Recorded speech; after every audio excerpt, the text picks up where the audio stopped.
Yo, everybody. Welcome to another edition of Sparky's Wild Side.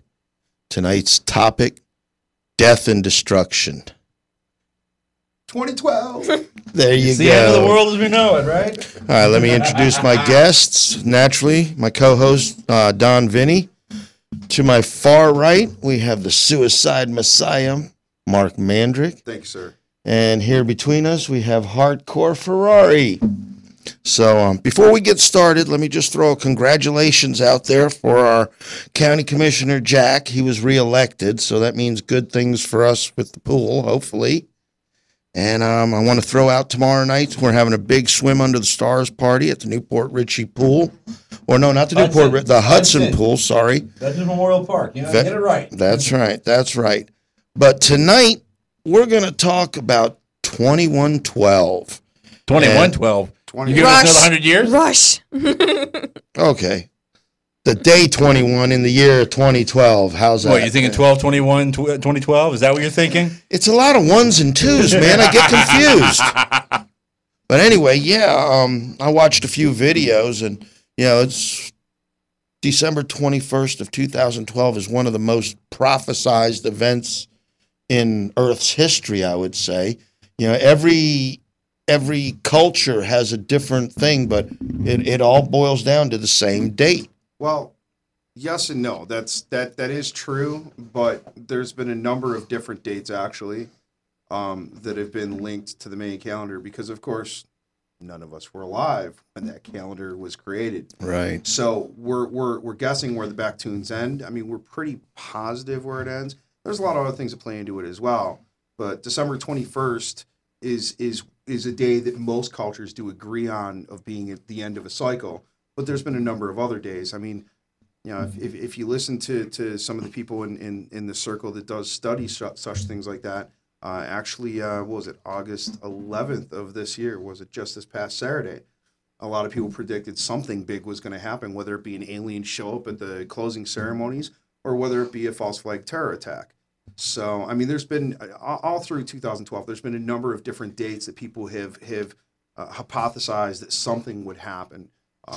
Wasn't somebody like spending a fortune on something last October too, October 12th or something? Yes, actually, and I can't remember the gentleman's name off the top of my head. He was one of those people that ran his own religious sect. And he predicted, it was last October, that it was going to be the end of the world. And this has happened time and time again with a number of different people that do run religious sects. They predict, well, it's going to be the end of the world. And their followers prepare for this through prayer. And some of them do prepare by stockpiling food and other things of that nature. And then the day comes, and then it passes. And they're wondering what happened. The same guy, though, did predict, I believe he pushed the date back sometime this year, and I don't know what the new date was, but he did set a new date. And if I'm not mistaken, it's already passed because it passed the second time, and everybody's like, well, what happened? Right. You know, and this guy now is nowhere to be found. But people were donating money to this guy, hand over fist. I mean, it was a scam. That's why he's nowhere to be found, brother. Yeah, of course. You know, but I mean, this has happened, you know, time and time again, and that's the reason why. I mean, there's a number of sites too, and you know, I don't know if we're publicizing sites, but I mean, really, if you just go on Google, there's so many sites dedicated to 2012 and conspiracies, because I mean, really, when it comes down to it, there is some fact that we can kind of rely on. Well, you hit up one on me over here, just try to get me to read the YOW USA. Yeah, that's run. Was it Mathers or what have you? Marshall Masters. That's who it is. That gentleman used to work for CNN, and he's actually looked at as being somewhat credible. He has done an awful lot of research. Again, though, one of the key things, and I'm not saying that Marshall Masters is in this category, although I think he kind of is, there's a lot of money to be made in this. You know, there's a lot of money for anybody that's going to make a prediction that numerous cultures have said, well, something may happen around this time. Yeah, but a lot of this just seems to me like they're pushing another Orson Welles' War of the Worlds type thing, or just trying to panic everybody and see the reaction. Well, it is. They are trying to get everybody's reaction, because if you start getting nervous or you start getting worried that something may happen, December 21st, 2012. You're going to, one, if somebody has a book about how to survive this. I'm putting all my money in the canned food and shotguns. Well, here's the thing. I mean, it depends on what you believe is going to happen on December 21st. If you believe anything's going to happen at all, a number of people believe that NASA has found I believe it was a red star named Nemesis. Yeah. And if you believe that Nemesis is wormwood, is described in the Bible, or if it's Nibiru, as a lot of people, is Dr. Sitchin wrote about years ago, then are you really going to survive that? I mean, in theory, if you have something with the mass that has, obviously with how massive any red star is. They say that some of them are calling it Planet X. Yeah, and they're saying it's twice the size of, what was it, Jupiter? Jupiter's the largest planet in our solar system. Twice the size of Jupiter. If something like that did come through our solar system, I could see it seriously screwing up the magnetics of the whole system. It would be an extinction level event, period. There's no way. If something that large did exist and pass as close to Earth, because if I'm not mistaken, I think the trajectory, one of them mentioned that it was going to be close enough to the Earth where it would be in between the distance of the sun. Between us and the sun, yeah. Something that large passing at the velocity that would have to, because it's traveling at an awful high rate of speed. Because this thing, even say 100 years ago, not even 100 years, we'll even go back 10 years ago, was supposedly out where, at the outer edges of our solar system. Right. Kind of out where like Pluto was. As soon as it goes to the Kuiper Belt, which is the asteroids, and starts shooting asteroids in towards Earth, you would end up seeing a lot more. You see a lot more asteroids hitting Earth than we've seen. I mean, don't get me wrong. There's a lot of things happening that say, well, something may be happening, because you're seeing a lot more earthquakes. You are seeing more volcanic activity and things like that. A lot of solar activity too. A lot of. But this is solar maximum. You'd expect. I mean, it's going to be. As strong as solar maximum was supposed to be, they were projecting this was actually going to be one of the strongest ones. And they haven't really backed away from that yet. Did you pop a cork? What, something about a champagne right here? I had wine before I got here, but I left it at the restaurant. But as much as all these things are happening, and it's not me. As much no, somebody's hitting the button already. As much as these things are happening over and over and over again, in solar activity, it's not picking up as much as they expected it to. So I mean, in solar activity, I will say that if we do have a concern, or if we're going to have a concern, it should be about solar activity, or I believe, and I might be mistaken on this, if somebody can, obviously someone's listening, they want to call and correct me on, or we can look it up. I believe Betelgeuse is the one that they're concerned is going to go supernova. And if it goes supernova, there's a very real possibility, depending on what direction it happens, that it could hit Earth. If it hits Earth, we're absorbing. It's not that's something you should worry about, because if it does hit Earth, that's an awful lot of radiation, and we're going to be toast. That's why I'm shrugging it off. There's not a damn thing we can do at that point. Well, I kind of would like to. I actually kind of would like to see it. I mean, if it happens. And again, it might not be Betelgeuse, but I thought it was. If it does go supernova, and it's the death of that star, one of the cool things that may happen out of that would be we would end up having essentially two suns in our sky, because it would be so bright. And there is the possibility, depending on the location in the sky it is, that we might actually have light 24 hours a day, because while we revolve, the sun will be on one side, Betelgeuse would be on the other. And you would end up having daylight all, 24 hours. Okay, that's for possibly up to several weeks. One of the videos was talking about that on the 21st of December, we will see two suns in the sky, and we will see that for 2 years. I mean that seems like kind of a long time, although, again, no stars are close enough for us to watch and determine how long they're going to go supernova. I mean, we're just starting now with the Hubble telescope, and they just launched a satellite not that long ago, an infrared satellite, another infrared satellite. So we're just now being able to see more and more of what goes on outside of our own solar system. And actually, to that extent, even outside of well, at least to the edges of our own galaxy, because space is just so vast. Right. But there is that very real possibility. There's also the possibility that we could have 3 days of darkness. 3 days of darkness could be due to any number of things, and that's another thing that's brought up about the possibility. Yeah, I believe on that possibility, they also said that after the 3 days of darkness, we would have so many days of the sun rising from the west that as Nibiru passed through our orbit, it would actually shift everything, and then it would kind of like do a bounce back. Here's the thing with the way the core of the Earth is, though. I know what you're talking about, but with the way the core of our Earth is, if that was to actually happen, the odds of you being alive to see it are slim and none. Yeah, the odds of anybody being alive to see it would be slim and none. They say it would probably wipe out 95% of the Earth's population. I think that's in a matter of 7 days. I think that's actually a very generous estimate. It might actually be as high as 99%, just because what would end up happening if it shifts the way for that to happen, our rotation would actually have to shift backwards. Mm-hmm. For that to happen, it would end up totally messing with our magnetosphere and with the magnetosphere, everything. But what it would end or up the doing mantle. He's talking about the magnetic core of the Earth at that point. Because everything rides on plates that are just riding on magma. Just think of the place of the Earth. Really, they're just big islands riding on the sea. Just that sea is, lava, really, really hot. If we were to reverse our rotation like that, there's the size of the earthquake that would happen all over. Oh yeah. Unbelievable.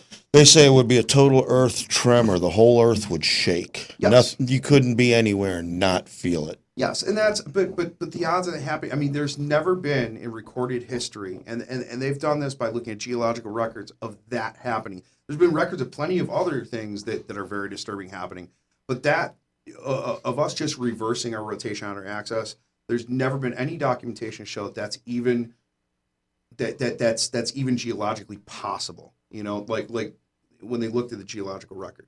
So as far as our scientists know, that's not even possible. Yeah, right. Unless you're Superman, going to make that thing start spinning backwards. I didn't see it happening. And the thing is for something like that to happen, the only way that we'd be able to shift that is if Planet X, Nibiru, Wormwood, Nemesis, whatever you want to call it, passes that close.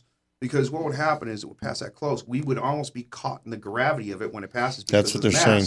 And it would switch us around. But if you listen to people that are in the know about Planet X or whatever you want to call it, Nibiru, it passes. I believe it's and you might have seen this in the movies. I think it was every 2,600 years. 3,600 years. I knew there was a 6 in there somewhere. There would be some geological record of something on that grand scale happening. Again, with this one video, they were talking about it, and they said now with the technology we're getting, they're finding major cities 4,000 and 5,000 feet under the water off the coast of every continent in the world. Intact cities that just kind of like fell in the water. Hey, before you guys get into this, let's just remind our callers if they want to, our viewers if they want to call in, it's 727-597-4022. You will forget because you're getting into this. I can see it. Right. Like I said, it's 597-4022. Give us a call if you want to get on this for Mark. I'm still trying to figure out why she's got those antenna on her head. It's a tinfoil hat. Mark would not let me make him a tinfoil hat, so I made tinfoil antenna. Actually, I thought it was because with this Planet X, Nibiru, they talk that before this all happens, we will be visited again by aliens. That's what I'm waiting for. So, that kind of relates in with what you're going for. They say they're going to come take all our gold and all our virgins. Oh, they're not going to take you on. No. Actually, it's funny that you mentioned. It's funny that you mentioned about aliens coming back. This reminds me, I was in religion class not that long ago. I believe one of the classes I took, I think it was like 2 years ago, was a religion class. And I presented to my professor, what would ever happen if aliens did exist? Because if aliens did exist, every major religion at that point would be thrown right out its ass. Because everything that you believed could be due to aliens. Could be due to aliens. I'm showing Vinny a site here, but This is the one you're talking about? yeah, that covers. Again, I don't know if we can actually say these. Go ahead. but- Go ahead. You're looking at. I'm looking at a site here called AboveTopSecret.com. Okay, what AboveTopSecret.com is, there's stuff on Nibiru on there, but there's also conspiracy stuff. There's a whole bunch of things on there. And the reason why all of this does tie into conspiracy in one way, I mean, we mentioned the antenna and the tinfoil hats because there's a whole bunch of the tinfoil hat crowd that does go to this site. But there's also some people that do know what they're talking about. You're looking at me, but there's a I know. couple I'm still people- trying to get past the tinfoil hat crowd. Oh, I'm just like, I wanted to make my cat a tinfoil hat once and put it on him. I thought you see the picture of the cat that's got the lime helmet on? Well, I saw that. I wanted to make my cat a tinfoil hat helmet. But that site has a number of things. We've been talking about solar flares. We've been talking about aliens. We've been talking about Nibiru in 2012. That site has a whole bunch of things on it. The thing is anybody that goes to that site, obviously, use some common sense because there is some things on that site that are kind of off the wall, kind of radical. And quite honestly, you really do need a tinfoil hat if you're going to believe everything on that site. But there is some very good stuff in there for good knowledge that you can at least open your horizons or open your mind to. Right. Again, I hate going back to the conspiracy thing again and again and again, but me personally, I don't think Nibiru. I don't think we're going to see what's Planet X and Nibiru in 2012. And the reason why is, at this point, even if it was approaching from the southern hemisphere, and even if it was a red dwarf star, we would have seen something. An amateur astronomer, thank you, would have actually seen something. There are people, it's real easy to think, well, your amateur stargazers sitting on a picnic bench in their backyard, drinking a beer, watching stars through a telescope that you bought at the science center, and that's all well and good. But there are some amateur stargazers, because I can't pronounce astronomers, that actually have astronomers. Thank you. I have a college degree and I still can't pronounce it. That actually do have the whole planetary setup with the big dome and the huge, and they have the infrared filters. Somebody would have seen something, and the fact that nobody's seen anything leads me to believe that we probably will see something of some sort by the end of this year. Okay, now but I'm not saying a planet. One of the videos on there did say that something was spotted in 1983 or 89 Okay. that was coming towards us.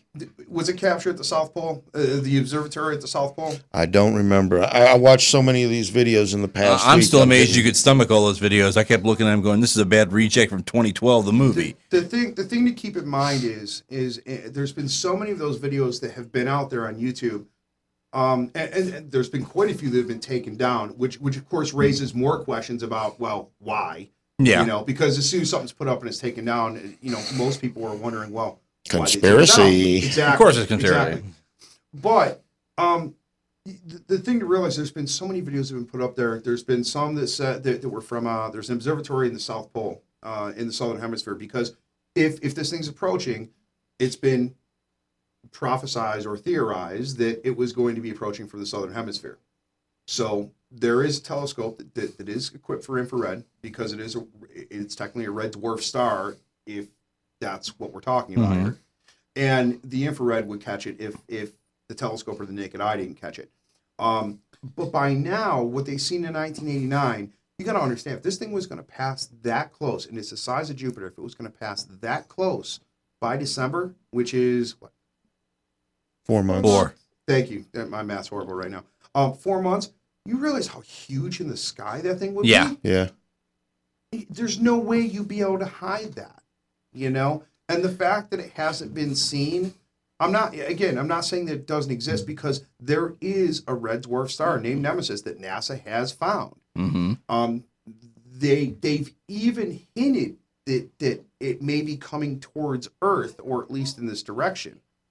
But for it to do the damage that is predicted for December 21st, it would have to be a hell of a lot closer than it is. So, and again, once it goes through that asteroid belt that goes out through some of our outer planets, we would know that. We would know because you would hope, right?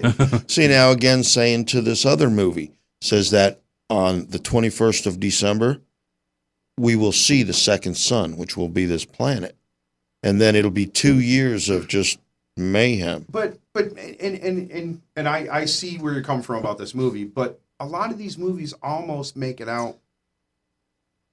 Yeah, I'm going to wake up one morning and I'm going to see Planet X. No, it doesn't happen that way. No. You would see it approaching. There's just no way. You wouldn't want it to happen that quickly anyway, because if it did, the effects would just be catastrophic. More catastrophic than predicted. It's not going to happen that way, Now, again, back to the movie. The way they're showing it, though, it's coming from the sun right now at us. So, but I would still think we would see it at some point in time. There's plenty of arguments for that. If it's a red dwarf sun, you would, and again, I would have to double check on this, but if I'm not mistaken, a red dwarf sun burns cooler. I think it's cooler than the sun, and it's a little bit darker than the sun. Now, we can't just look up at the sun and be like, hey, there's a dot.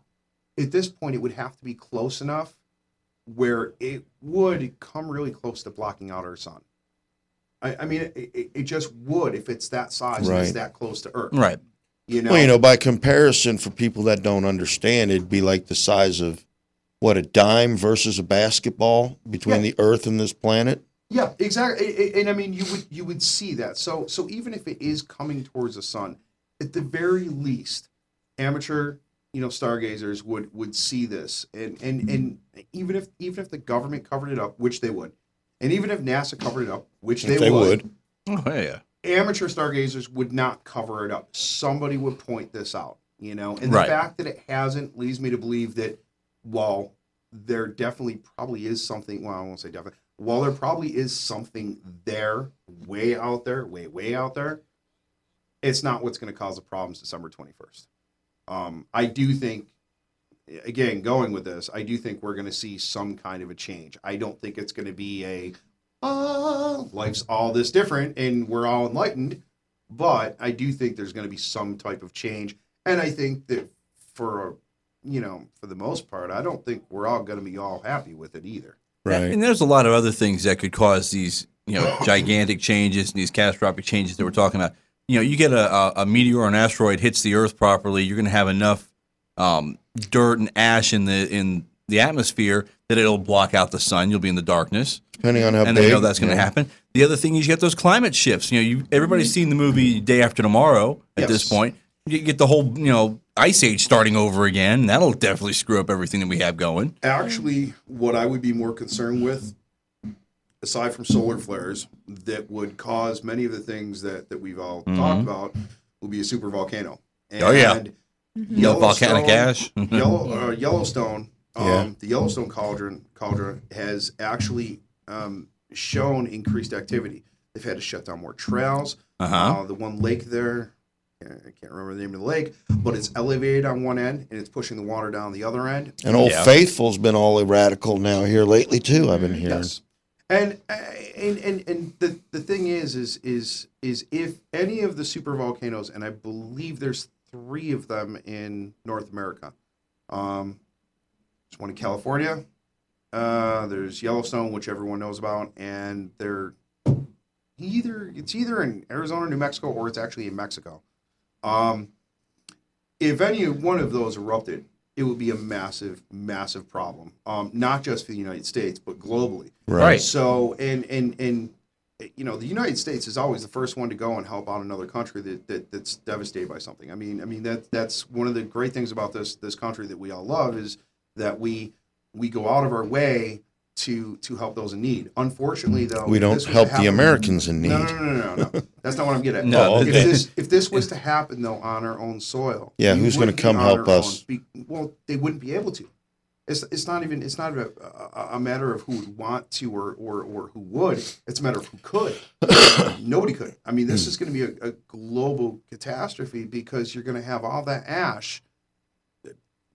Totally forget about the ash that's in the low level atmosphere that's going to dump it all over the place. Right. To be honest, actually, projections are that we actually probably wouldn't see the low level ash here where we are.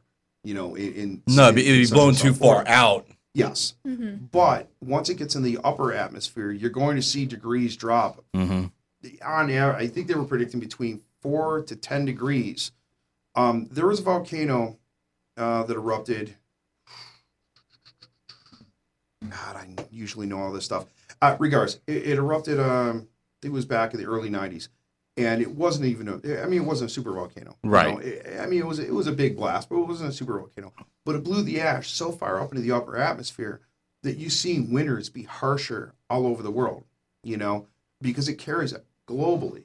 You know, because of the wind patterns and everything like that. And once it's in the upper atmosphere, it starts reflecting more of that sunlight off. Right. It starts reflecting more of that sunlight off. And once it reflects that sunlight off, we're going to have colder winters. Right. And I can tell you, the year that this happened, the winter, because I was living, you know, both Ferrari and I were living up in New York, and the winter that we had was just outrageous. I mean, this was before, you know, we knew each other, but as a matter of fact, you know, little known fact, I was working at a full serve gas station, and we had a blizzard, and everyone's, you know, the cops are like, well, you might have to stay here for the night. I'm like, look, I live 2 blocks away. I'm walking my ass home. Full serve gas station. You must have been in Jersey, right? No, it was actually it was in West New York. It was in Buffalo. Now, was that the year they had to close 95 here in Florida because ice conditions?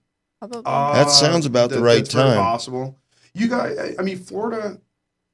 I say it was the late 90s. It actually could have been or early 90s. It actually could have been the late 80s. I know it wasn't the same year as the Challenger disaster, which I believe was 86. Right. 86. I know it was after that. Uh-huh. But I mean, Because I remember something, because I lived in Virginia then, and we had like 4 major snowstorms back to back. And, you know, Virginia usually get 3 or 4 inches where we're at. We're getting 4 storms with 16 plus inches of snow. Well, I mean that also plays into too, because there was a time period where like Pinatubo, I pronounced it the wrong way, but it's in the Philippines. Okay. When that volcano erupted, you know, you also had, and this was within like a 10-year time period, you had Mount St. Helens erupting too. All mountains that produce huge amounts of ash that go up in the atmosphere. And when you have that, it will affect your winters for a couple of years. It's blocking the sun from getting in. It's going to make it colder. It's just all there is to it. Summers too. I mean, it'll block all year. But that's what I mean. So it's not just Planet X that we have to worry about. It's that.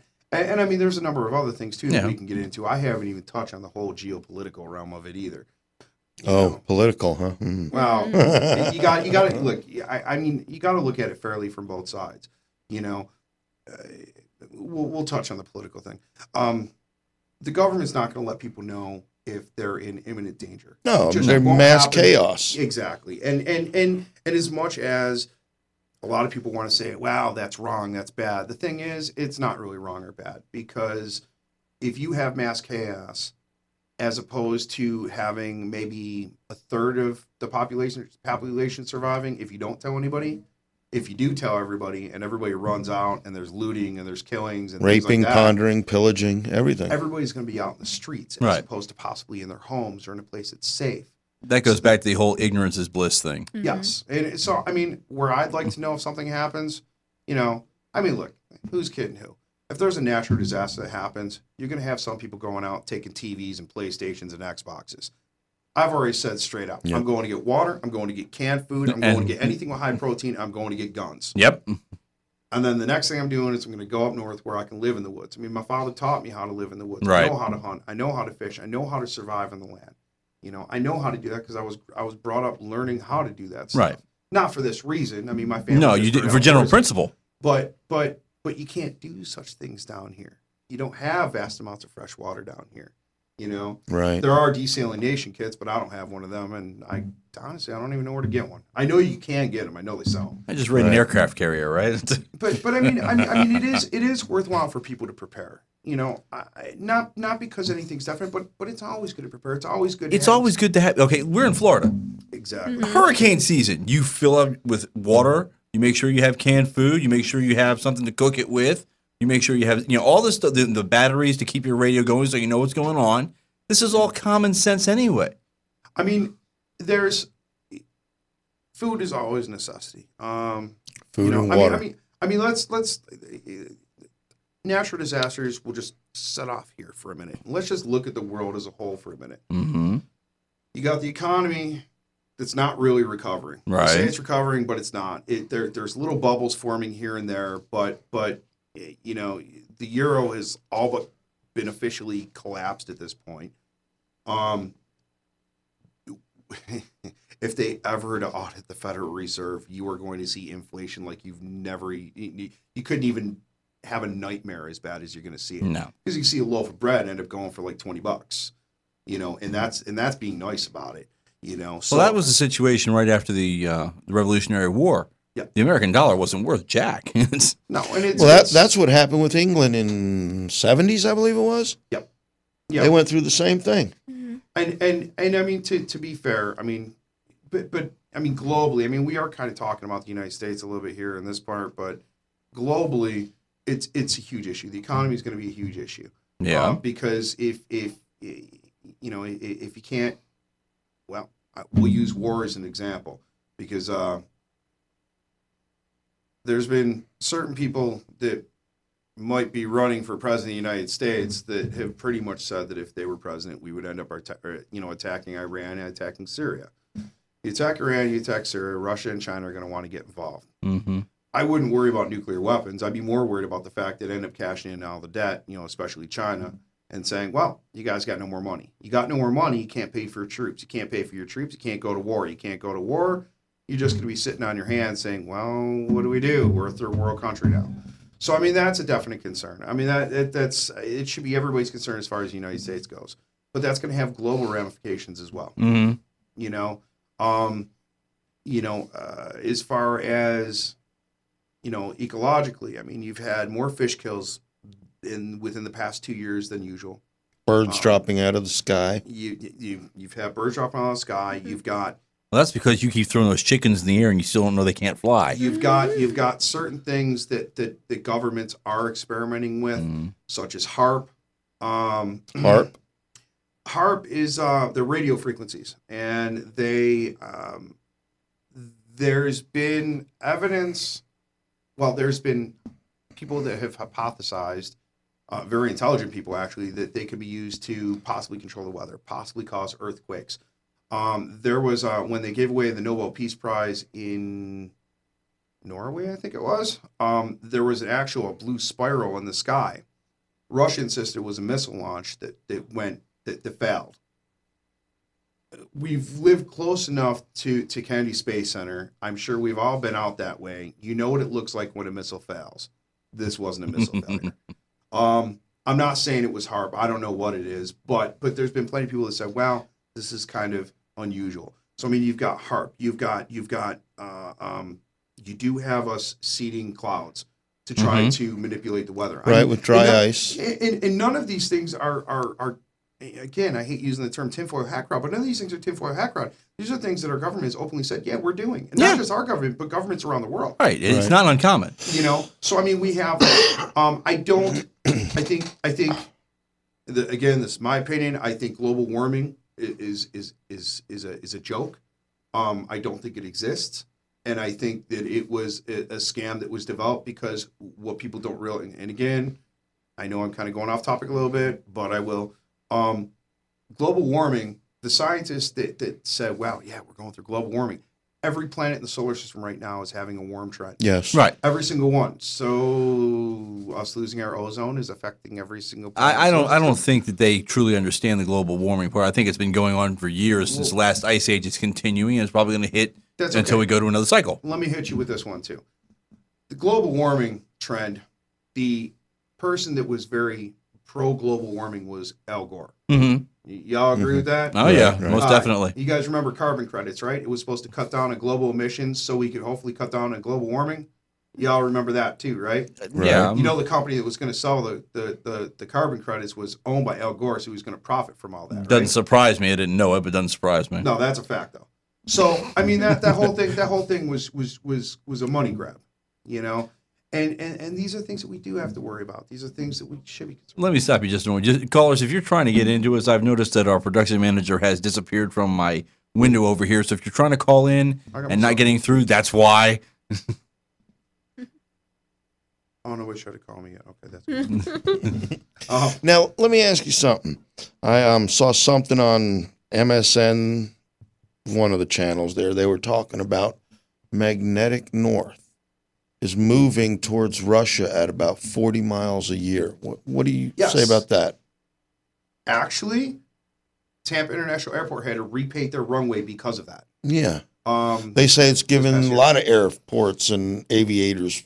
Yes, Issues. because they all run by GPS. And while you can adjust the GPS on the plane, you can't necessarily adjust runways that are actually on the ground in one location. There's plenty of evidence that says that that's normal, actually. There is the possibility that we could be in the middle of a polar shift. Okay. That's a very real possibility. Yeah. And actually, I would happen to believe that.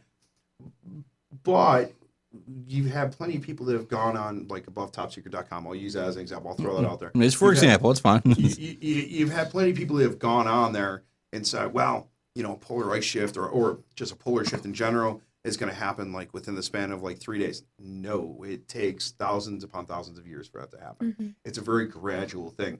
40 miles a year. Well, the thing that people got to keep in mind, and this goes with volcanoes and it goes with earthquakes, it goes with the magnetic shift of our core as well as the poles.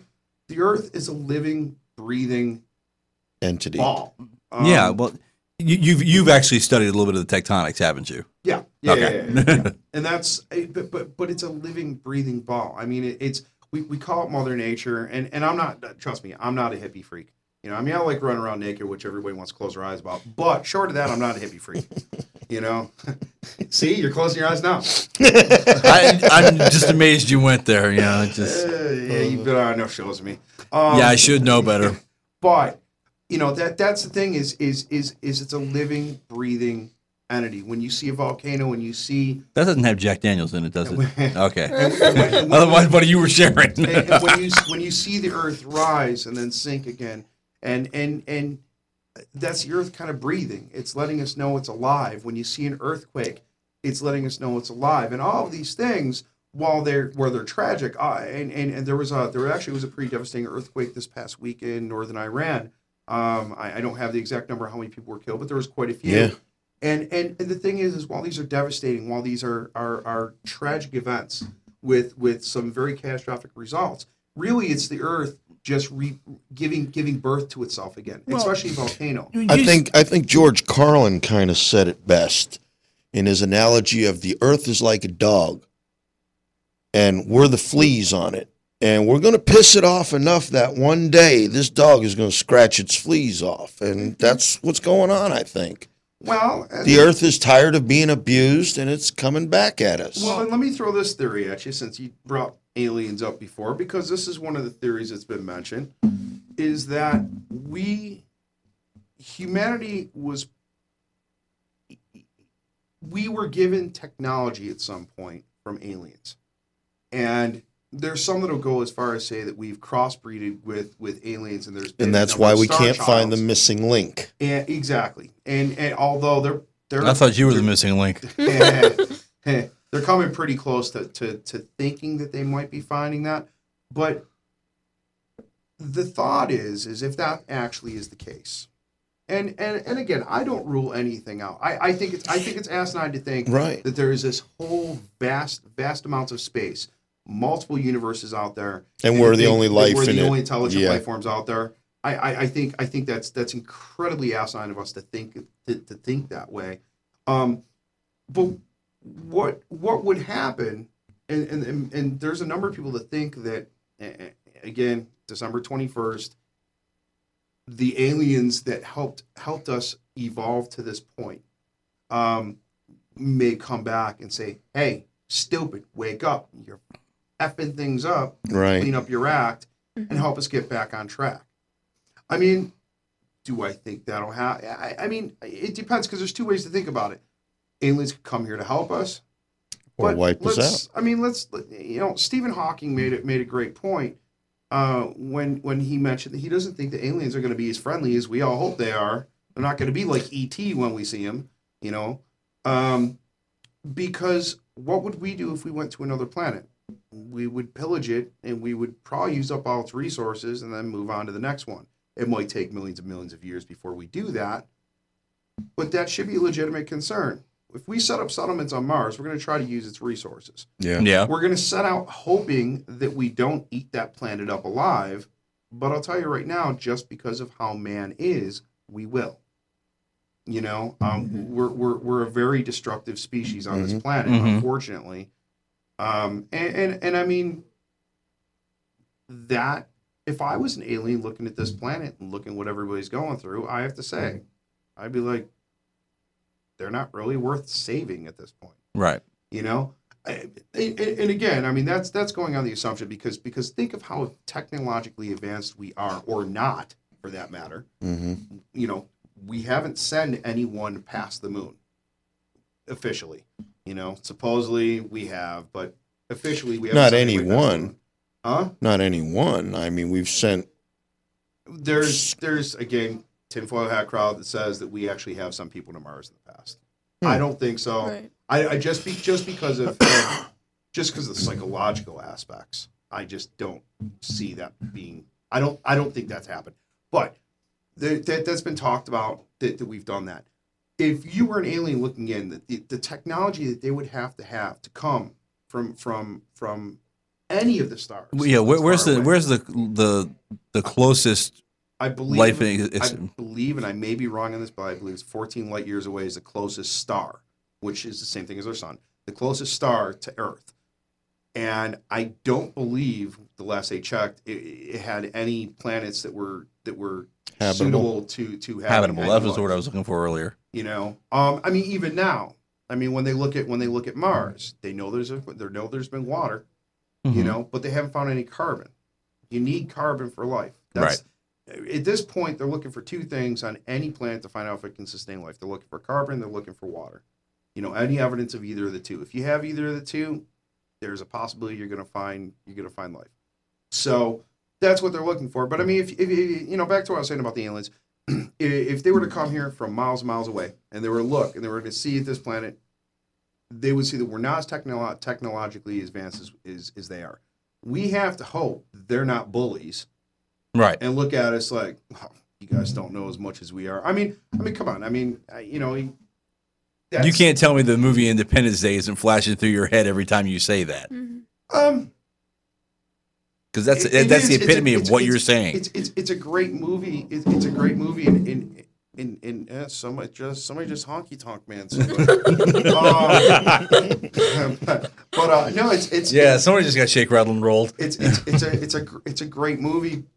But I don't think we would come out on top. No, but that's the situation. They're coming in here and wipe the whole thing out. There's not anything we can do to stop them. No, and I'm not so worried about aliens. I do think they exist, but again, I'm not so positive I'm not convinced that they've been visiting us. I'm not saying they haven't, because what makes us worthwhile to them is what it comes down to. Yeah, it's the same thing. I mean. Well, could it be like were some kids' science experiment? They come down, seeded the Earth millions of years ago, and they're checking back up on their experiment. That's a possibility. I mean that's a very legitimate possibility. The other possibility is that aliens do exist. If let's just go on the argument that we know that aliens do exist. I don't know if we do, if we don't, but we'll just say we do.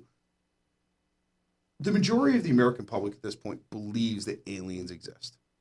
Not all of them, but the majority of them do believe that they exist somehow, somewhere. You know, because I think a lot of them look at it the same way I do. It's asinine to think that we're the only intelligent life out there. Exactly. I sure can't rule it out. No, exactly. And that's why most people at this point are I think people are ready, think that they're ready for disclosure. You know, the problem is, let's go back to when we talk about disclosure. That's going to shake everything that we know to its foundation. You know? Don't forget, Mark, a person is smart. People are stupid. Well, yeah. Yeah. And that's, I mean, like I said, if I found out tomorrow that aliens existed, hey, cool. Rock on. Yeah, it's not going to change much of what I do. I mean, it's not really going to affect what I do. It's not really going to affect, you know, how I believe or anything like that. But there are some people, you're going to have people that are going to be like, oh, take me back with you, you know, whatever. And then you're going to have some people that are going to be like, they're here for evil. One of my favorite shows of all time was both the old one and the new V, the series. Yes. You know, to some extent, Alienation as well. But Alienation was good, especially the older ones, and even I thought the new ones was great. And it's unfortunate it only lasted 2 seasons. I kept comparing it to the old one, so it didn't help me any. It didn't matter. It had that blonde chick. Actually, the blonde chick and then the chick that played her mom. Both of them were incredibly hot, so it didn't matter. The show could have sucked. It didn't. It could have. Yeah, sucked. you were looking for visual effect at that point. But that's I mean that's the thing though is we as a whole, you know, our common mentality right now is something's going to happen in December 21st, 2012. And even people that say, "Well, I don't believe that." Subconsciously, it's being bombarded in their head. Yeah, right. You know, either by other people talking about it or by the news or whatever. If the conscious of if the general conscious of everybody is thinking something's going to happen, something's going to happen. You know. Yeah, just look at the Y2K. Well, that's what I was gonna say. Yeah. We all hyped ourselves up for 9999 and you know the millennium, and nothing really happened.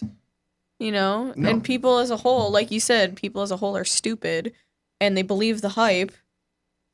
I mean, I think, you know, I think it's worthwhile to prepare. I think preparing is a good idea. I mean, you should prepare anyway. But again, solar flares. But live for the days afterwards. Be ready for it, but don't dwell on that. No. Of You know, course go not. on like life's going to go on forever, but be ready if something happens. I mean, like I said, Have your bottle of whiskey, have your sack of weed, and, you know, go with it, right? My daughter asked me. All the necessities. My daughter asked me, she says, Dad, if it happens, and it happens in that amount of time, what are we going to do? I said, we're going to sit down, we're going to get a bottle, we're going to get some smoke, and we're going to get wasted and party our way out. okay, I have no problem. I have to say this just because of me being in school for such things. I do not smoke weed. I drink and I smoke cigarettes, and that's it. But if somebody else wants to do it, hey, knock yourself That's right. You get stoned all you want. You just leave me the alcohol. But I think being prepared. But you're right. Don't focus on what's going to happen that day. I mean, I'll tell you right now, December 21st, 2012, I'm probably going to be sitting at Caddy's down in Madeira Beach, drinking alcohol, looking at the sky. And you know what? If something happens and I die, that's fine. I'm in a happy place. But if I survive, I'll probably have a hell of a hangover the next day. But I'll still be alive. You know? I think a lot of people are going to have that hangover. They're just going to start later than you do. Yeah, I mean, I would be more concerned with, and concerned is just keep this in the back of your head that it's a possibility of solar flares. So solar flares, yeah, there's the possibility it could be a really strong one, and we could face radiation. More likely, what would happen is it would end up knocking out Our electric grid, that's what they're talking. And actually, that might not be so bad. I mean, No, to me it wouldn't be. I mean, as much as In Florida without air conditioning? yeah, that would suck. That was what I was going to get to. That would suck. But I mean, but it would take us back to a time when we had to rely on our own means, Mm-hmm. and actually there might be some good. No, I'm a firm believer that no matter how bad something is, you can always find some good in whatever you're doing. You know, so if that was to happen, you make the best of it. You know, if we got to go back to using horses, fine, we'll go back to using horses. You know, if we got to entertain ourselves, fine, we entertain ourselves. You know, I mean, that's just the way it is. I think that's a concern. Meteorites and asteroids are a concern, but we do have people set up looking for them. The problem is if it's a big enough one and we don't catch it enough time, we're screwed anyway. Yeah. Super volcanoes, definitely something to be aware of. And the geopolitical realm. I think actually what you're more likely to see is another war. I mean, that's a huge world war. Let's go back. Well, you know, the whole thing with the world war though is we were all brought up, and you guys were too. I'm assuming that you know, World War III would be fought with nuclear weapons. World War IV would be fought with sticks and stones. Right. Yeah. You know, the thing is, there's no need to use nuclear weapons at this point. And everybody, in every country that is strong enough in them, I'm not going to say that has them because... Yeah, we're not going to go there. Because Pakistan... Yeah, we're not going to go there right now. But, it's worth the argument. But the thing is every country that's a quote-unquote superpower that has them knows that it's not worth using them. It's easier to cripple somebody financially, especially if you have countries that are teetering on the brink anyway. I keep flashing back to War Games with Matthew Broderick. You know, well, that's happened a lot more than the public realizes. That as a country, we've come close to that with Russia.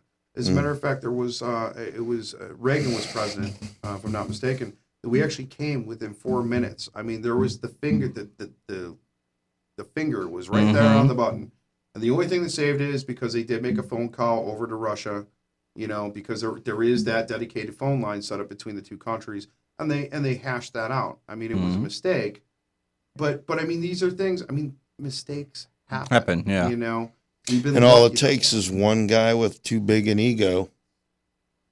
And, you know, some little country gets it and pushes the button, and next thing you know, someone else, and then someone else. The big guys are sitting there saying, well, we're not going to get involved. But all these little guys shooting their shit off, that could destroy us. You don't want to get involved with I mean, again, I'll bring up, and I know this is kind of going more into the politics then, but this plays into 2012, though. You know, Iran and Syria are the two main concerns right now. Right. And, yeah, fuck it. Mitt Romney's already said that if he was president, he would go into Syria. Okay. While it's devastating that all them people are getting killed, the fact of the matter is that Syria holds a major port for Iran and is a major moneymaker for Iran. Iran ends up making really good money for Russia. And right now, Iran wants to deal with Russia and China using something other than the American dollar, which is the reserve currency, the reserve global currency. Right. They don't want to do that. They want to use a different currency. I think they want to use the yen. But I'm yeah, not that's what I've heard. Yeah. They will not let us go into Syria. Now, if the U.S. was smart, and we're starting to do that, but it got released into the public, probably intentionally, we would fund people that are uprising in Syria, and we would actually have them overthrow Assad. Bashir. Well, that's nothing new. But the person that's going to take the place of Assad Bashir would end up being his uncle. His uncle is worse of a butcher than him. But it's okay because he's loyal to the U.S. Mm-hmm. So that's going to be a major issue. Mitt Romney already said he would go into Syria. You don't want that. That would cause a major war. We can't survive another major war right now. Our troops are spread too thin as it is. And the American public is not going to... If the American public was saying, oh, we got to go into Syria, we got to save these people, you would hear about it. They don't. They don't want any more people killed. We have enough people killed in Afghanistan. The other thing is Iran. Iran is only an issue right now because we're making them an issue because they're a thorn in Israel's side. Iran, to be fair, Iran, and this comes in with 2012 too, because Ahmadinejad believes that he's going to usher in the 12th Imam. 12th Imam will usher in the end of the world as we know it. Ushering in the 12th Imam it has to come into play with death and destruction. The 12th Amman, is that a person? It's a religious. It's a the best way for me to describe it to A really cult? think of the second coming of Jesus Christ. Okay. You know, it's along those lines. The 12th Amman, though, comes in with death and destruction and war and terrorism and everything else. I mean, it has to be ushered in that way for the prophecy. So that would be more like Satan coming than.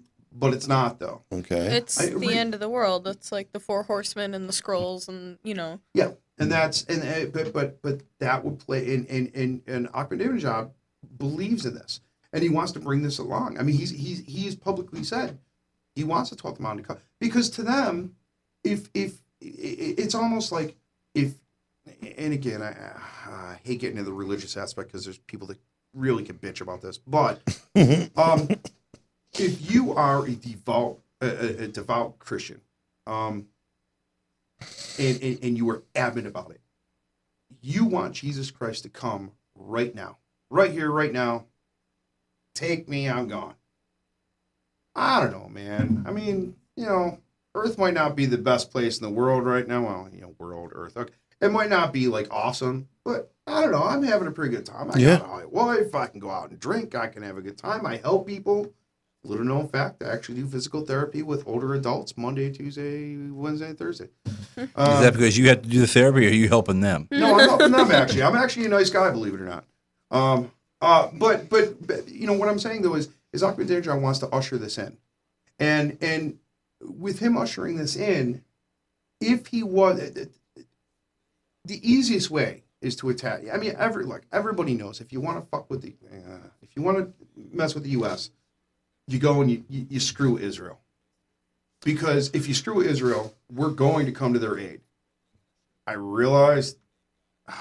Right, wrong, or indifferent, that's a fact that it's going to happen. I've always said that I never want to say this publicly, but I'm going to say it anyway. We should break ties with Israel. I have nothing against Israel people at all. I'm not anti-Semitic whatsoever. I look, everybody's equal to me. But politically, it's screwing everybody. So, politically, it's screwing everybody because it puts us in a bad situation. Well, the whole thing out there is mostly our own fault. We created the borders that created Iraq and Iran. We created that problem ourselves after World War II. It's our own fault for creating it. Well, we definitely are antagonizing the situation with Iran. And the reason why I say is, imagine the U.S., and again, I'm not sympathizing with Iran either. I mean, I don't have any problem with them. Look, I'm willing to bet, and I could be wrong. And, Sorry about if that. I'm wrong, I'm wrong. But I'm willing to bet if you were to go out and you were to go and just take a poll of, say, 500 Iranians, you know, and mix it up. Make sure they're younger, make sure they're older, make sure it's a mixture of everything. You know, men, women, you know, and ask them, how do they feel about Americans? I'm willing to bet that they would come back and they say, look, we don't got a problem with them. And I'm willing to bet if you end up asking the majority of Americans, we probably would come back, as long as we specified Iran, because if you said Iraq, there isn't a good amount of people that don't like, you know, just because of the wars and stuff like that. And it's understandably if you've lost family members or friends. But if you said Iran, we probably would say the same thing. Look, we ain't got no problems with them. Mikhail Gorbachev was on Larry King when it was the Republic of Georgia. They fired on Russian peacekeepers. Right. And then Russia got pissed off and they fired back. Well, you poke a sleeping bear, that's going to happen. Usually. The U.S. said, look, you got to stop it. You don't stop it, we're going to come to Georgia's aid, and we're going to end up getting involved. Nobody really realizes how close to World War III at that point that we actually were. We were extremely close. And this wasn't that long ago. This was less than 10 years ago. As a matter of fact, I think it was probably less than 6 or 7 years ago. Yeah, we were down here. Yeah, because we were down. Yeah, we were down. I believe we were down here when this happened. But what came out of that was they had Mikhail Gorbachev on Larry King, and he made a great point. And this is the point that I really wish every politician would listen to and understand and actually grasp. The people, us four, the guys in the booth, the people that are listening online. Look, I don't have any problem with anybody in Russia. Those people are fine with me. I don't have a problem with them. I don't want them to die. I'm sure they don't want us to die either. I'm not looking for anybody to die. Wars are never fought for the people. Leaders don't fight wars for the people that are underneath them. No. They're all, you know, again, yeah, it's all It comes down to money, brother. And control. you know? Greed and ego. And that's where it comes into play. And we have to be aware of that because now that we're moving along, I mean, again, and I say it again, Romney has already said he would go into Syria, he would go into Iran. I'm not saying anything else about the guy. Whether you like him or not, that's fine. But realize the fact that he said he would do both. Because trust me, there's plenty that Obama's done wrong too. But it's something to realize the fact that you put him in office, there's a very real possibility we're going to have a major, major war. You know, understand that because there's to play devil's advocate about that too. Let's say we make it past December 21st, because I think we will. There's plenty of people that think that if Obama gets elected for a second term in office, he ain't got to answer to anybody. He ain't got to worry about being reelected. He can do pretty much whatever he wants. And he can, and he has, and he will go around the Senate and Congress. He's done it in the past. Mm-hmm. He probably will do it again. Right. Pretty much what I'm telling you, gentlemen, is no matter who gets elected, we're fucked. You know? So, Right. I mean, understand. Like I said, the end of the world, 2012, you got plenty of stuff to worry about. I don't think Nibiru is going to be one of them. I know everybody thinks that when they think 2012. There's just no evidence that that's going to exist. Solar maximum, come wintertime, we're further away from the sun. I mean, is there a possibility that we could have a humongous solar flare? Of course there is. You know? But I'll tell you, man, it would have to be a monster at that point for it to do the kind of damage that we're talking about. You know, you mentioned 3 days of darkness. We mentioned, was it 7 years of two suns? No, 2 years and 2 Two sons, years. 7 years of destruction from, different ones. I gotta admit, 2 years with 2 suns might be kind of cool. Reminds me of Star Wars on Tatooine. I'm a big Star Wars fan, sorry. If that means I can have some droids and a sandcrawler and a couple Jawas, even though Jawas supposedly stink, if I can have a couple Jawas. No, was it the Jawas that stink or was it the sand people? Well, both. The Jawas are the little short guys that were repairing the Well, droids. supposedly Jawas stink, but they do an ETD thing. Oh, man, I love Jawas. Jawas are awesome. Man, just set me up with some Ewoks and I'll be happy, all right? You know about Princess Leia when she was a slave for Jabba. Jabba, man. Yeah. Okay, completely off subject because you just brought that up. Do you remember at ASW they had the bikini contest, that bikini contest afterwards, and the one that Halloween they had the contest for the one Yes. girl had that. She had the Princess Leia Yeah, because costume we were on. all Yeah. trying to see if there was anything underneath the loincloth. There was. Yeah. There was. I had to go up and ask her. Not her because the girl that was with her was in a Greek slave girl outfit, but I couldn't. I was like, is she supposed to be a Greek goddess thing? Is she supposed to be a slave girl? What the heck is this supposed to be? But the one that was in the Princess Leia costume, I gave her a compliment because the costume looked really good. Yeah. And she's like, "You are the first one that's figured out what this is." And Oh, I'm we going, all knew nobody what can it be that was. stupid.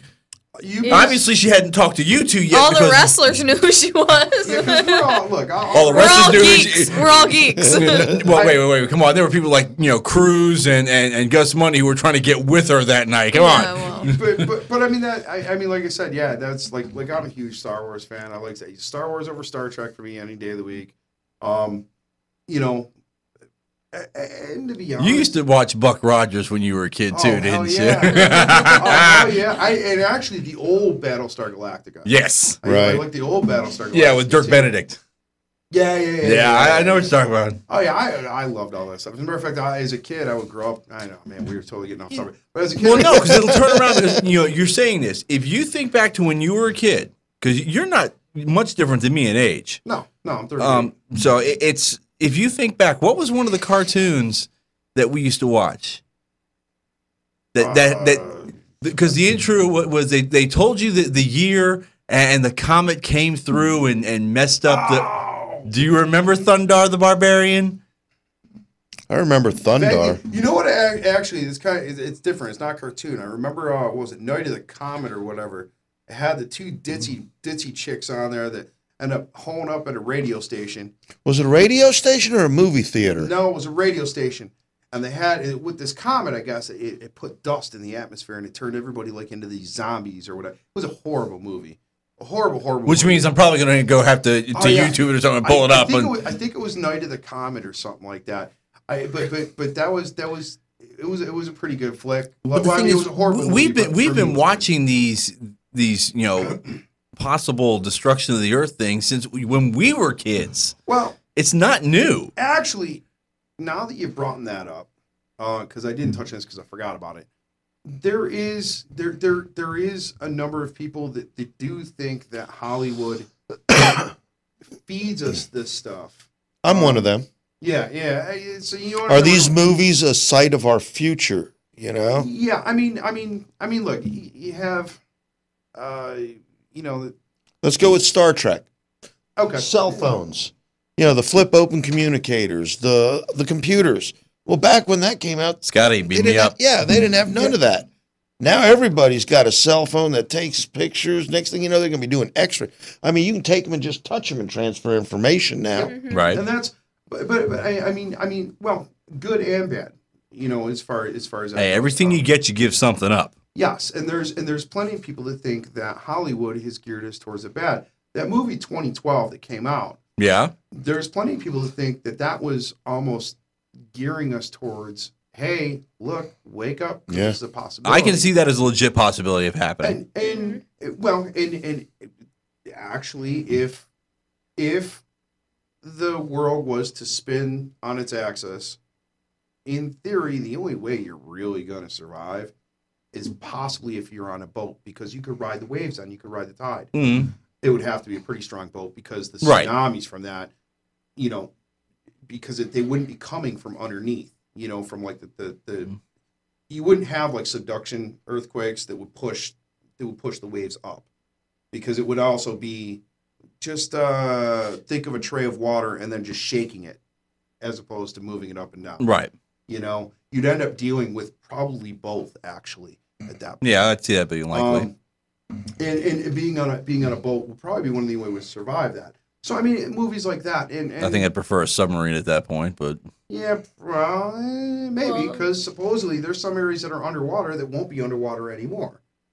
So that was the whole thing in that movie 2012, was those boats were able to act as submarines or boats. Right. Yeah. Well, the submarine is a boat basically. It's just, but it they can could surface. they could surface or plunge if Submerge. they needed to. And but I mean, conspiracy theorists for ages have long thought that the Illuminati. I've heard of the Illuminati. Don't feel bad. Feeds things through the media to the people. When I used to watch Gargoyles, I used to love hearing about the Illuminati. Jay-Z is a great example, because everybody insists that Jay-Z is influenced by the Illuminati. There's people that insist that Michael Jackson died from, because of the Illuminati and all this other stuff.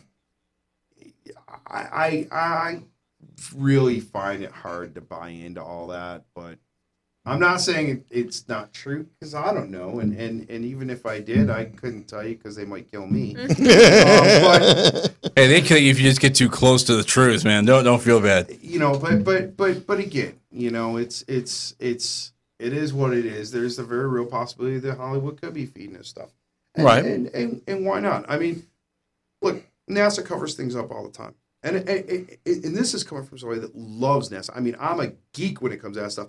I was sitting around my TV watching the Mars Curiosity landing, and I was going, baby, this is so, checking it out and stuff like that. I mean, I get really excited over stuff like that. How was it for you? Probably not as good as it was for me. But that, I one of my dreams was to work for NASA, but I'm also smart enough to realize that NASA covers up an awful lot too. They'd have to. All right, yeah. It goes back to a person is smart and people are stupid. Yes, and I mean, people just have to, have an open mind. Look at things openly. If you look at things openly, nothing that happens on the 21st is going to be a surprise to anybody. They're really, the surprise will be when nothing happens and it's like, what was all the hype for? Now, I realize as we're winding down, we pretty much have neglected the fact of I would hope that people realize that the reason why December 21st of 2012 is been brought up, or 2012 in general, is because the Mayans calendar. Hawaiian calendar, yeah. It's not, it's important, I think, and I think, we should be responsible enough to point out the fact that it doesn't say the world's going to come to an end. Oh, that's just where the calendar ends. They couldn't go any farther. When the back tune ends, it signifies the end of one era and the beginning of another, and it signifies change. Yeah, that wouldn't. And that's where I think a lot of people have to understand where some of the question comes into is all these different cultures and all of these different. I can't remember the name of the Chinese. I think it's the I Ching. Supposedly, it predicts something for 2012 as well. There's so many other ones, but I think it was the I Ching as well. It's just unusual that all of them tend to come to a stop. I'm not going to say an end, but come to a stop or a breaking point or what have you, all around 2012. That's pretty unusual in itself, Or it's the biggest coincidence in history. There's a lot of big coincidences to that, though, because there's an awful lot of things that say that something's going to happen this year, But now, I tend to wonder, they call it prophecy. Is it really prophecy, or is this history just repeating itself? And they're calling their history, and we're reading it wrong.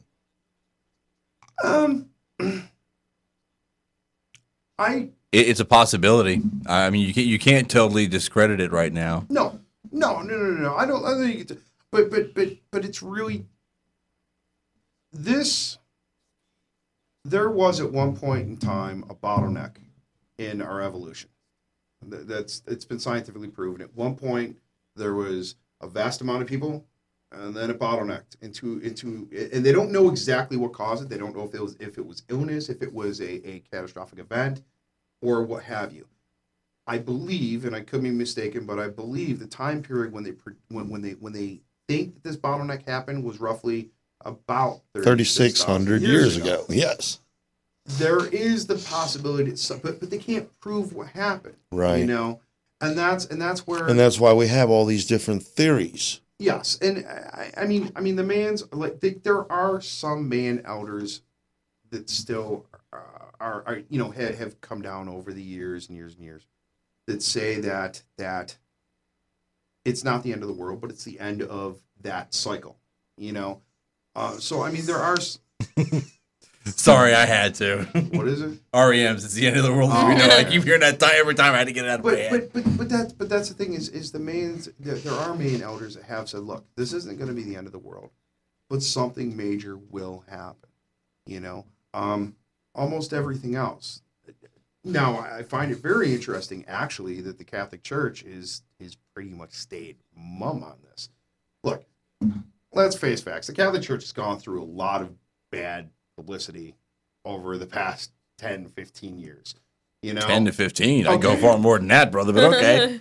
I get hit in the head a lot. Okay. I'll forgive you on that then. But if they release some information because there's so many books that they've kept hidden in their library. Yeah. Years and years and years. I say years and years, centuries upon centuries upon centuries. Now, to go into to kind of, and we're kind of running out of time for this one because supposedly, if you go by the prophecy of St. Malachi, there's supposed to be, I believe, 2 more popes before the pope that's named after Peter comes into play. If you look at the prophecy of St. Malachi, I believe there's supposed to be 2 more popes left after Benedict. Or Pope Palpatine, as I affectionately call him, because he does look like Emperor Palpatine from Star Wars. I was about to say, you're going to know the Star Wars reference. Oh, brother. But we're running out of time. You're not going to go through Benedict and another Pope within I mean, you could. It's happened in the past. But because as a matter of fact, the Pope before John Paul I and John Paul I passed, I thought it was within 3 months of each other. So, I mean, it has happened, but man, it would take a lot. And not only that, but because there is the thinking among a lot of people, and even religious scholars are kind of wondering if this is possible, that the Catholic Church might be coming to an end slowly but surely because of the problems that they're having. For that to happen, if you go by the predictions, and Nostradamus predicted this as well, that the Pope actually is going to end up going to France because they're going to find out that Rome's going to be in the midst of war and turmoil. They don't say what the turmoil was. When the financial markets in Greece crumbled, that was a very real possibility. Italy right now is having extreme issues with their economy, and they're having a lot of problems internally. He might leave because things are getting too close to Vatican City because of riots and protests in Italy. You never know. So, I mean, that's a possibility as well. You know, I mean, since we're talking about the end of the world and stuff, that was just something I was going to throw out there. But 2 popes, when you think that, you know, when you think that you put a pope, I don't want to say pope in office. That's not really the right word, but when they elect a pope. Look, man, I'm Christian. I don't follow it that close. When they give him the big pope hat and they give him the pope mobile, he's there till death. Yes, but usually he's pretty close to death when they give it to him anyway. Yeah, you know? It takes a long time to get to that spot. And then you know they burn the stuff and different smoke and then and then look, you get the next pope. I'm not going to hell for you, okay? No, look, man. If I'm going to hell, I'm going on my own merits, not yours. Look, I pray. I haven't even touched on, and I hate using that term when we're talking about this, on what's been going on with the religious thing. The whole thing is this though, the Catholic Church, in many people's prediction, because we mentioned prophecy, in many people's prophecy, the Catholic Church is a very important aspect of it because it was such a powerful entity for so many centuries. Right. And it is, I think that we should look at the fact that the Catholic Church has been slowly crumbling.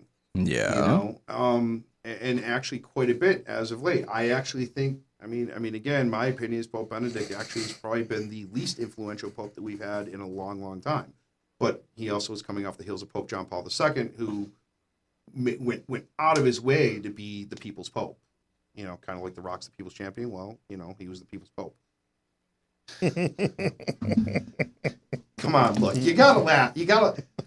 We gotta throw a wrestling reference. Tell me you didn't just say that. Yeah, I did.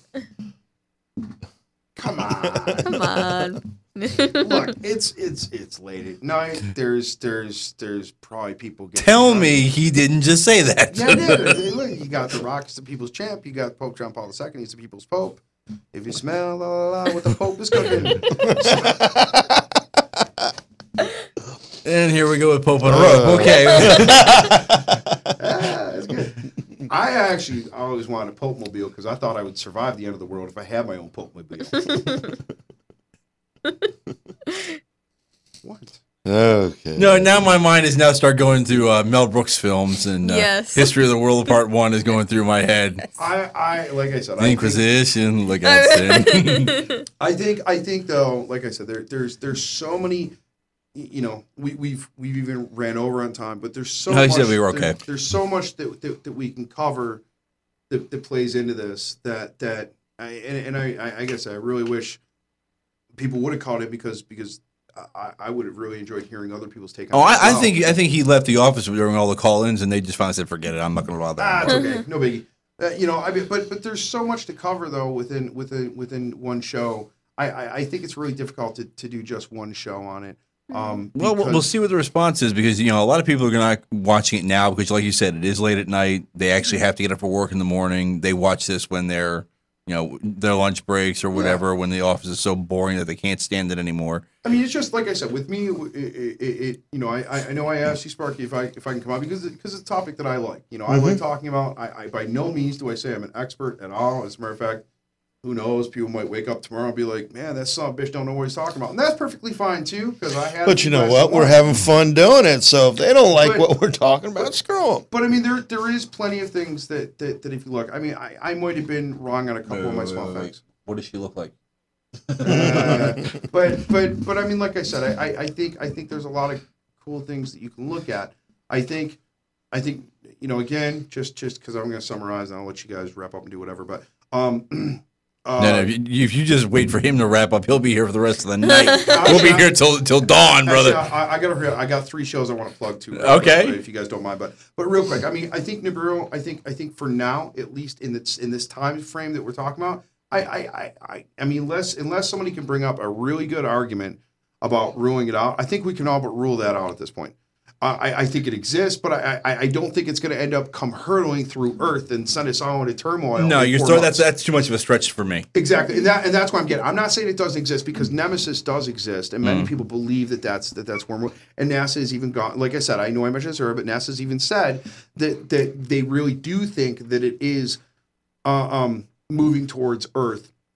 Because they do think that at some point it will end up hurtling asteroids from the asteroid belt towards Earth, causing issues. So, I mean, NASA. It's a plausible theory. I mean, if NASA said that it's possible, I'm thinking that it's probable and very likely definite. Just because if NASA's even throwing that out there, there will be some people say, "Oh yeah, it's definitely going to happen." Okay, NASA, so let's get to work on building the Axiom so Wall-E can start cleaning up the planet while we're gone. Yeah, exactly. Wow. You know, so I think that's fine. I think, like I said, you're gonna have to worry about geopolitical turmoil. You're gonna have to worry about supervolcanoes, which are a possibility, comets, asteroids, which are a possibility, and I know solar flares. I'm still not convinced the climate shift isn't a serious possibility. Just because to sit there and say, well, we've had the ice age and that's it and it's over. I'm not that arrogant. What's to stop it from happening again? We know things cycle. What's to stop it from happening again? Well, you're going to need something to kick it off into an ice age, though. Yeah. Again, what you're saying actually falls in line with a lot of scientists believe. You got global warming, you got the ice age, and you got the people that are sitting there like, I have no idea what's going to happen. The thing is, for it to go into an ice age, there's got to be something to kick it off into that. You're not going to see that happen during solar maximum because the solar flares, even though it is just radiation, do help heat up the atmosphere. Yes. Even if it's just a tiny bit, it still helps heat it up. What would kick it into an ice age, though, is if there was a supervolcano. Well, it doesn't even have to be a supervolcano. Just a good strong one could do it. A good strong one that kicks up a lot of volcanic material up in the upper atmosphere. That could possibly kick us off into a small ice age. And once you get that ball rolling, it's like a snowball. Once you get it rolling, it just gets bigger and bigger and bigger and more of a problem.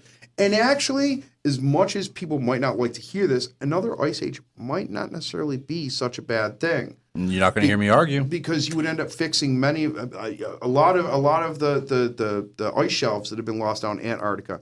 And, was it Newfoundland, Greenland?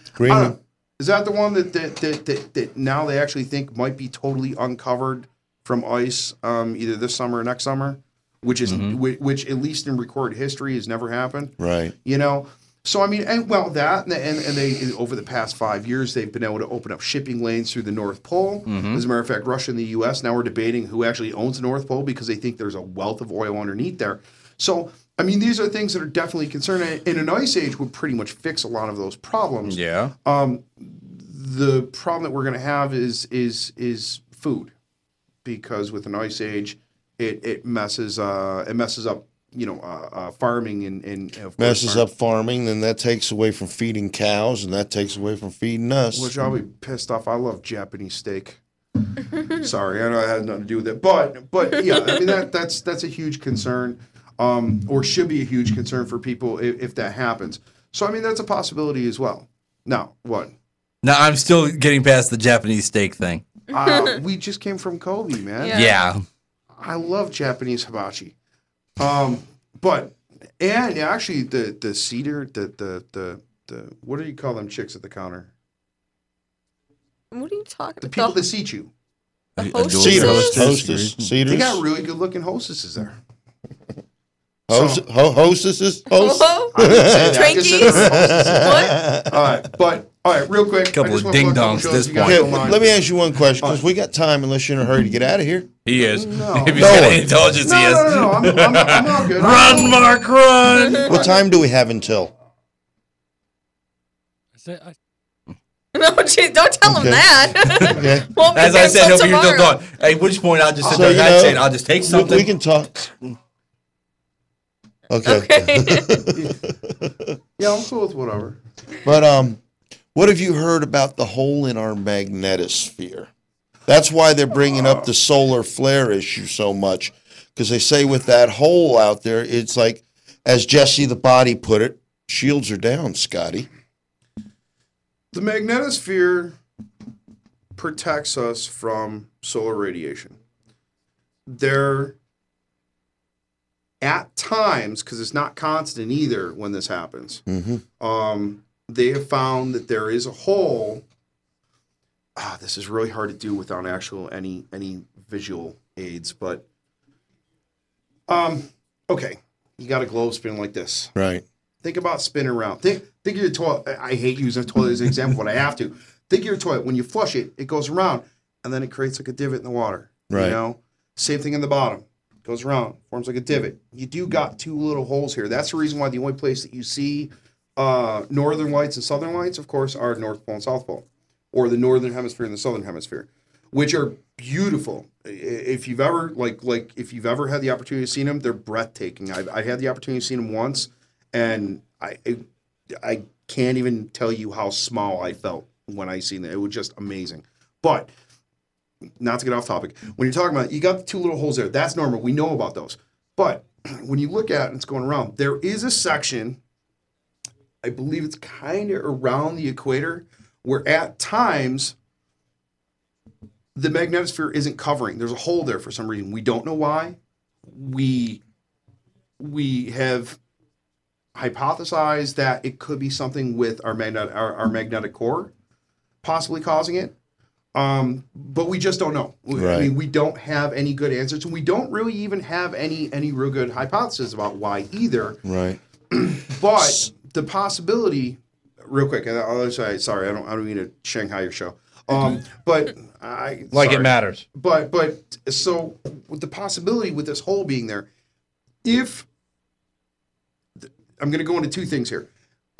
First off, with the hole, whether it's positive or negative energy coming from the sun with a solar flare, as it comes in, if that hole's there and it gets in through that hole, it can do massive amounts of damage, depending, regardless of where it hits. If it hits the sea, we're going to have a massive fish kill, as well as some other seriously damaging effects because of the ocean. People don't realize how delicate and fragile the ecosystem of the ocean is. If you, again, to kind of go off on a tiny little tangent, man, people watching this are gonna think I'm on crack. If you look at how the currents go, they think you're on crack just for coming on the show and dealing with Sparky and me. Come on. But I'm trying to. If you look at how the currents go, okay, they'll start from the Gulf, and it'll go down, it'll go around Florida, it'll go up over towards England, and then it goes down again. So it goes down for the cold water. And so it brings cold water down, it brings it over, it brings it back up, warms it up in the Gulf and around, and then back down. There is the possibility, and they think, that if a solar flare was to hit the ocean in the right spot because this hole isn't there, that it could mess that up. If it messes that up, there is the possibility, like Vinny said, of an ice age. That would kick off an ice age as well. The other thing people have to be worried about is you have to understand that when radiation comes from the sun, there's positive and there's negative ions. They come from the sun. And our magnetosphere is created with positive and negative ions. There is the possibility that I believe right now positive has to hit positive for it to be deflected, negative has to hit negative for it to be deflected. But if it was to switch around and positive was to hit negative and negative was to hit positive, our magnetosphere wouldn't really matter. Most people that are in Florida have never seen, that live in Florida, never really left Florida, have never seen the Northern Lights. If that was to happen, you would see the Northern Lights even at the equator, which is awesome. But the bad part to it is you would end up soaking up massive amounts of radiation, enough where you would probably be very sick and possibly crispy and die. Right. Now, what they had said was that where the hole is, it goes from pole to pole. There's like here's the shield, and there's just a hole, like a slice of pie taken out of it. Well, there's the holes at the top. It kind of goes like this. Yes, they know about the holes at the top, but there's another, and maybe I misunderstood which hole you were talking about.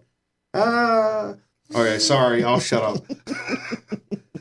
So anyway, you got two holes at the top. Those we actually know about. Right. We do know about those, and again, they know that they're there, but there is a hole towards the center part of it too. That it's shown up. They haven't figured out why. It's not constant. It's not consistent. They can't time it and say, well, at this time, don't be in this area because there ain't going to be any magnetosphere to protect you. It's not like that, but they know it's shown up. It's appeared. They don't know why. They think possibly it's because of the shifting poles. If that's happening, they said that. Oh, excuse me. Oh, damn, why burps? So they say anyway that if the poles are shifting, it's a possibility that could be coming into play with that. Right. But again, they don't know for sure. Now, that same show, they were showing that when them big earthquakes a couple years ago came in, they have satellites there that are shooting the magnetosphere. And when these earthquakes happen, it totally threw off the magnetosphere. Yes. Where, I guess your negative and your positive was actually crisscrossing itself instead of being the pattern like this. What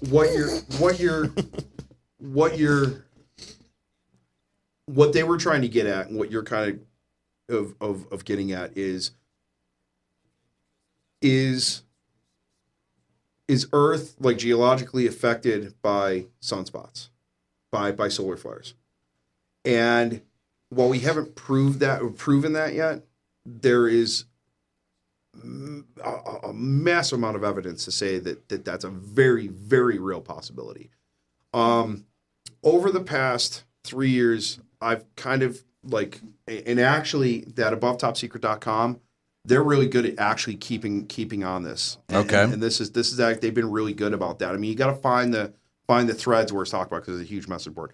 But I noticed that. But they've been really good about keeping on this. And what they found is when you have a big solar flare that's coming in, they have actually kept track of the earthquakes that have happened around that time and volcanic activity as well, but especially earthquakes, even more so than the volcanoes. And they have found Fukushima happened after a solar flare. That's the Fukushima quake. There was another Japanese quake that happened after. There was one in Chile that was 7 point something that happened right after a solar flare. I believe that they looked back and they found out the tsunami in 2006 from the quake in the Indian Ocean. Right. I believe it's the Indian Ocean. They actually looked back, and that happened after a solar flare too. That was the Christmas tsunami, wasn't it? Yep.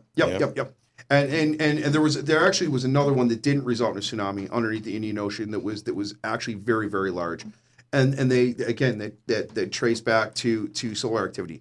Not every earthquake can be traced back to solar activity, but enough of them can. Some of the more major ones. Enough of them can to warrant further investigation into it. Right. And right now, USGS, U.S. Geological Survey, has been trying to do whatever they can to learn how to predict when an earthquake will happen. They haven't gotten to the point where they can actually predict it. Same thing with a volcano. You can kind of come close. You can monitor the gases that are being emitted.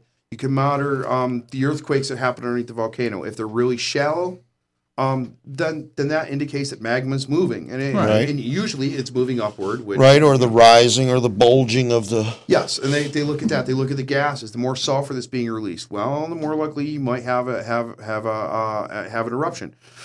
So they can do things with volcanoes where no, they can't absolutely predict them, but they can give you a pretty good idea, that something's happening.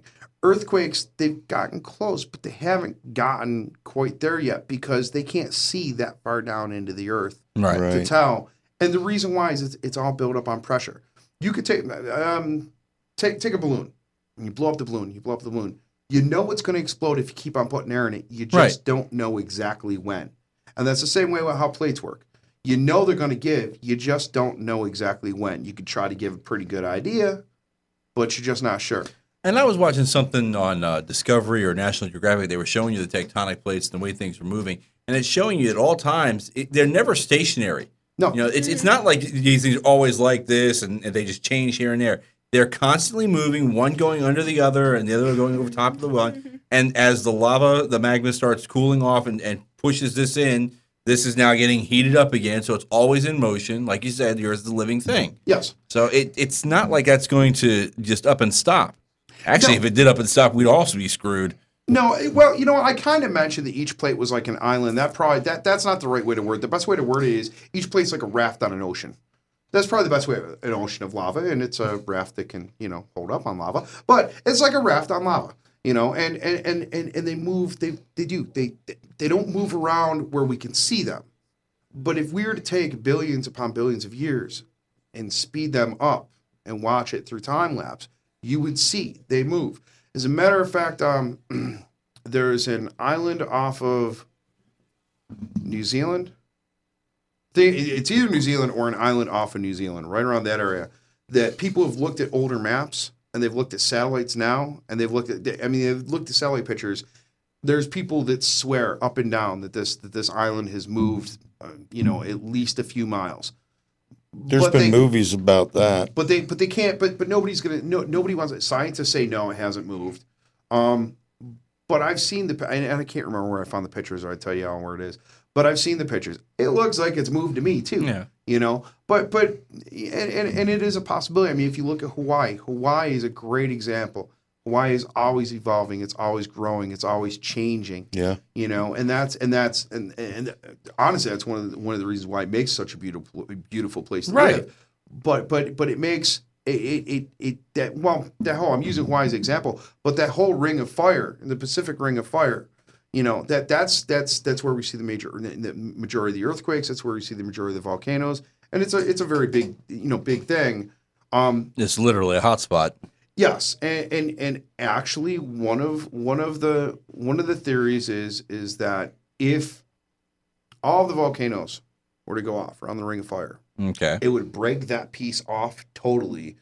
There was a theory, and I never see this happening, and I think it was so far-fetched it's not funny because it's just such a vast amount of the globe for this to happen, that if the earthquakes that surround that Ring of Fire and all the volcanoes were just simultaneously erupt, that whole plate would just crumble and go into the mantle, you know. Yeah, that will be bad. That would be a major chunk of the earth gone. Yeah. You know, but there are people, including scientists, that say that this might be possible. So, you know, that is something on such a grand scale that at least myself, I can't wrap my head around that. But I mean, that's another thing that's been talked about. All kinds of different theories on what and how. The thing I keep looking at is if any of these really happen, all these end of the world theories, they're saying, you know, I think you mentioned 95% of the population gone. I'm more willing to bet 6-2 and even that I'm going to be part of that 95% that isn't here anymore. Oh yeah. So why do I care?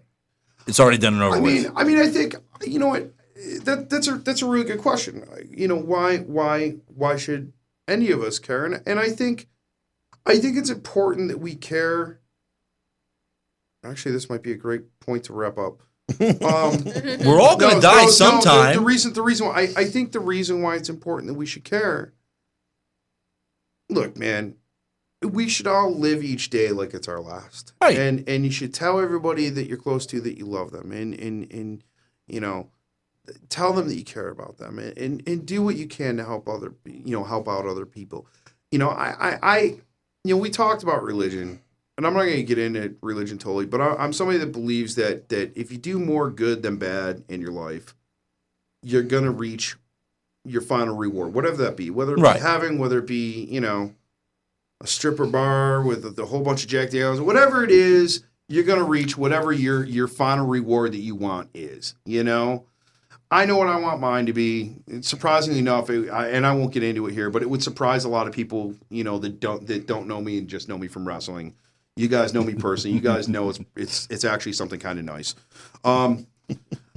But if you live each day like it's your last, and you appreciate each day, and you try to do more good than bad, right? You know, and you try to prepare. You know, it would be easy for me to sit back and say, well, we're 4 months away. Fuck it. I got another semester, but you know what? I got $5,000 in the bank. Screw that. Let's go party. It would be easy for me to do that. No, yeah. But and there are some people that are going to. But then what happens after December December 22nd 21st if that doesn't happen? You know, Right. and then I'm out that money. I blew school, you know, so that ain't gonna work. You know, you can't do that. You have to live each day like it's your last, but you have to prepare for the fact that you will survive to live the next day, and the next day, and the next day, and the next day. You know, and I think if we all do that, I think we'll be better people for it. You know, are there things to worry about? Of course there are. But if we take care of ourselves and we love each other and we do the right thing, you know, if we don't judge anybody by, you know, who cares if you got, you know, guys dating guys, girls dating girls, if you're black, white, yellow, whatever. It doesn't matter. At the end of the day, we're all the same thing. If you skin everybody's skin off, we all look the same, you know? Yeah. And I know that's kind of morbid, but it's true. So that's what I'm saying. Look, We all look the same to the worms. exactly. We're all going to die someday. I prefer it not be tomorrow. I prefer it not be in 4 months. I kind of would like to live to be close to 100, but, you know, hey, probably not. Hey, my grandmother saw 103 years. I'd be happy with 90 at that point. But Actually, with my physical therapies, I had a lady that was 102 or 103. Kicked my ass. She had more exercise than me. and this lady was over 100. I'm like, God bless you. And you're going to recruit her for a wrestling match, right? no, because she'll probably beat him. No.